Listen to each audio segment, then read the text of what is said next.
Alright y'all, welcome back to the channel. So about a couple months ago, I made this video. It was titled Predicting the Future of the NBA. And I had so much fun making that video. I was like, you know what? I want to try to make this into a series. I don't know what the series name is going to be. You guys can probably help me with that in the comment section below because my mind has gone blank. But that's what this video is going to be. I don't know if these are going to be hot takes. I don't know if these are going to be like frigid cold takes. But I'm just going to throw a take out there and let's see what happens with the take in like a couple years. But I hope you guys enjoyed this video. Don't forget to like, comment, subscribe, and let's get straight into the content. Now, obviously, you guys see the thumbnail, you guys see the title, you guys know that one of my takes that I'm gonna have in this video is that highlight culture has ruined basketball. That's what people like to say. I would personally say that it hasn't ruined basketball, considering all the things and all the research that I have done on this topic. But let me break it down to you. So about a month ago, there was this big topic on Twitter, basically about how highlight culture has ruined basketball. Austin Rivers, he went on his podcast and talked more about it. Little things in basketball are forgotten now, and they're not appreciated. And it's like a trickle effect, even to like the analytics of numbers and stuff. Like when I played in high school, you only got a mixtape if you were like a top tier guy. We didn't play to have one though. I didn't go into a game doing something to be on Hoop Mixtape. I went into the game to win and just be myself. And Hoop Mixtape and them were there following me. I didn't ask Hoop Mixtape to come follow me. I didn't pay Hoop Mixtape $1. The landscape has changed now. Parents are paying these people to come to games. Everyone gets a mixtape. It's all highlight after highlight after highlight. And now only kids watch highlights. They don't watch the actual basketball game, the purity of the game, diving on the floor, talking on defense, playing defense at all, shooting good shots, scoring off 1 or 2 dribbles rather than 15 dribbles. And you're seeing it with some of these guys that come in the NBA. And I can name you names, but I'm not going to, that come into the NBA and have all the talent in the world, but like they need to be taught basketball because like this is what basketball is now. I understand where he's coming from when he says back in his day, back in like 12 BC, that it meant something when you got a Hoop Mixtape, that it meant something when you got a Balls Life mixtape. And kids nowadays, they can literally just pay somebody to do it for them. And I understand. However, those players who just go out there and pay somebody can be either one of two things. They can either go out there and actually play the game of basketball, because I have seen some mixtapes where they go out there and they play basketball and they're actually hoopers, or you'll get guys who just go out there, do a bunch of highlights behind the back, alley-oop, off the damn glass, dunk type shit, windmill, and they won't make it to the NBA. Those guys who do that will not make it to the league. So saying that it has ruined basketball, yeah, sure, but has it ruined the product of professional basketball, the NBA? No, I don't think it has. However, what I can say is it's not ruining NBA, it's ruining the teams. If you want to look at a team that plays the exact way that Austin Rivers is talking about, look no further than the Houston Rockets, because they got 2 prime guys who do the same thing. Not one of the guys doesn't really do that, but the other guy that I really want to talk about loves to play the way that Austin Rivers hates. And the guy that I'm going to talk about is Jalen Green. The Houston Rockets have been a goddamn mess, and I really do want to start off with the coaching, because their coaching is horrible. Because if you have a guy like Steven Silas coaching a team, you're going to get the exact product that you see the Houston Rockets putting on every single night, bro. It is disgusting. Literally, their whole entire game plan, I mean, now it's changed just a little bit. They're giving the ball to Sengun more, which I really do love. But the majority of the season, it was basically Kevin Porter Jr. brings up the ball, right?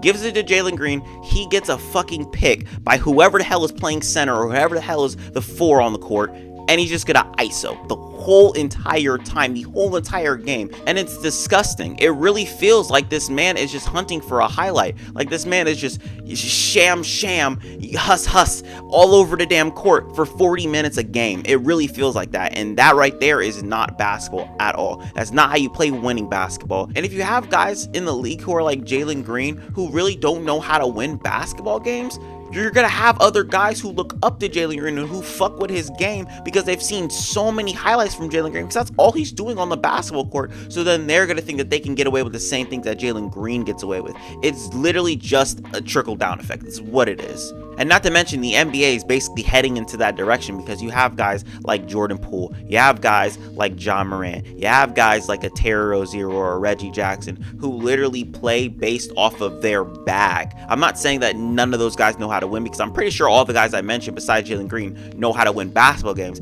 However, I'm saying the way that they play the game, people are going to look up to that and people are going to continue watching more and more highlights, but then they're going to be so goddamn deluded that they're not going to know how to actually win basketball games. And what I'm sitting here trying to say is those guys who don't know how to win basketball games, who are looking up to the guys that I just mentioned, they're not going to make it to the league. I've seen guys like Bradley Beal go to AAU circuits, go to high school gyms, and basically tell them, you should not be looking to score the ball every single time you have it, because there are plays that need to be made, and then there are winning plays that are inside you having the ball.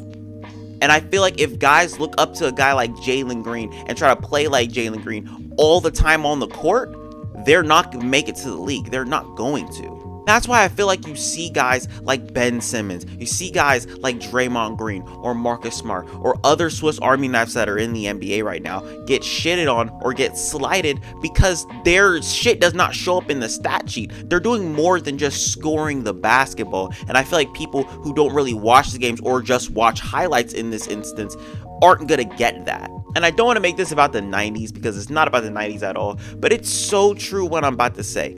Back in the 90s, guys like Rodman, guys like Pippen, they did not really bring it on the offensive side of the ball, but they were so great at one thing and they were able to stay on the court because of it.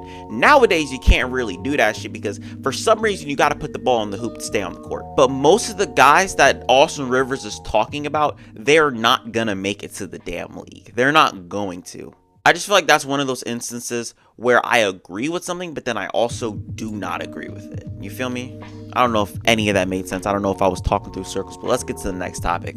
I feel like the regular season needs to change, and I don't really know what that change is going to be. Hopefully it's the in-season tourney, and we're going to talk about that in a minute, but I think that there's something that needs to be changed. Most motherfuckers do not watch the regular season because it's so goddamn long and not many games matter. We see leagues like the NFL make every single regular season game matter, but the NBA fails to do that for some reason. I feel like there's some things that can be done. Maybe you can shorten the amount of games that are played in the regular season. Maybe you should fucking make a rule with goddamn load management, because I'm tired of seeing guys sit out when it matters the most, bro. Like, KD and LeBron haven't played each other in 5 years. That is insane. They have both been playing at a high level for 5 years, but none of them have seen each other in 5 years because they're both injured or they're both load managing. It's kind of annoying.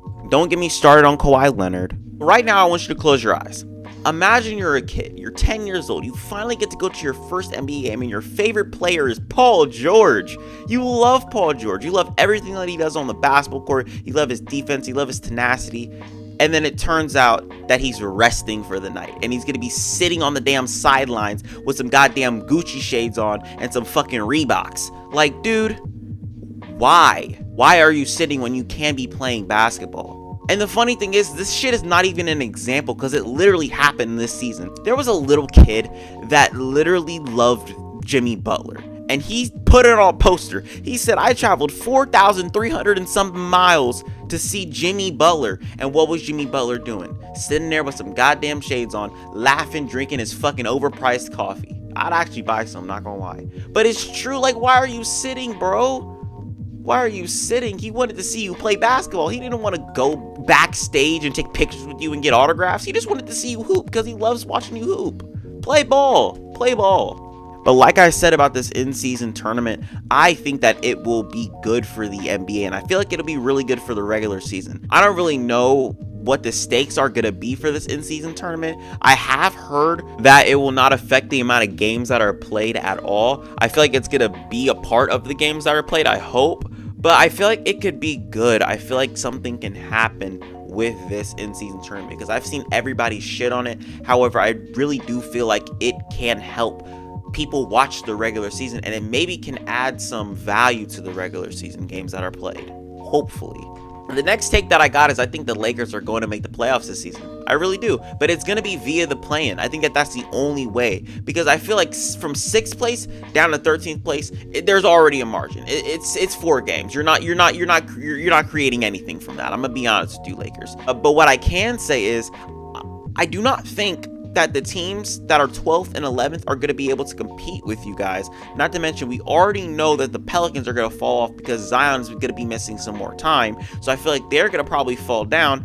That way you guys can work your way up into the play-in. And I feel like the teams that are in the play-in, I don't think they have a chance. I don't think they have a chance at all. I'm gonna be honest. Genuinely speaking, as of right now, you got the Pelicans in 7th, the Timberwolves in 8th, the Warriors in 9th, and the Oklahoma City Thunder squeaking in there at 10. You already know that the Utah Jazz are gonna fall off because you guys took Jared Vanderbilt and Malik Beasley from them. They don't have Mike Conley. You got the Blazers. They lost Josh Hart. They gained Cam Reddish and Matisse Thybulle. I don't really think that that's a needle mover for either of them.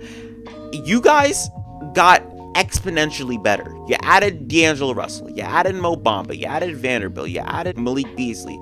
So I feel like you guys have a well-rounded team enough to get to the play-in. I don't think you guys are going to be able to get to that 6th seed because the Clippers are already 3 games over 500. You guys aren't getting there. But what you guys can do is you guys can possibly get a 7th seed, possibly get an 8th seed. I think that right there is your guys' best bet. And from that point on, I feel like you guys can be able to propel yourselves into the playoffs. You feel me? That's my prediction. Book that shit. And my final take of the day. This might be a cold one, but I feel like the Nets trading away Kevin Durant and Kyrie Irving is a blessing in disguise for Ben Simmons. At this point, he's the one who's making the most fucking money on a team. Just make him the goddamn #1 option if he's up for it. Hopefully this can get him some confidence back and be like, damn, I'm really the only motherfucker here who can really score the damn basketball. So how about I go ahead and do that? Hopefully we can get back to seeing Philly Ben Simmons. I don't know if we're going to. This might be a shot in the dark, but hopefully he can handle the ball so much that he can actually run the one and he can actually possibly get the team built around him. Maybe. That might be the nastiest take I've had all day, but I'm about to get out of here. Hopefully you guys enjoyed this video. I enjoyed making it, but I'm about to get out of here. I'll see y'all later.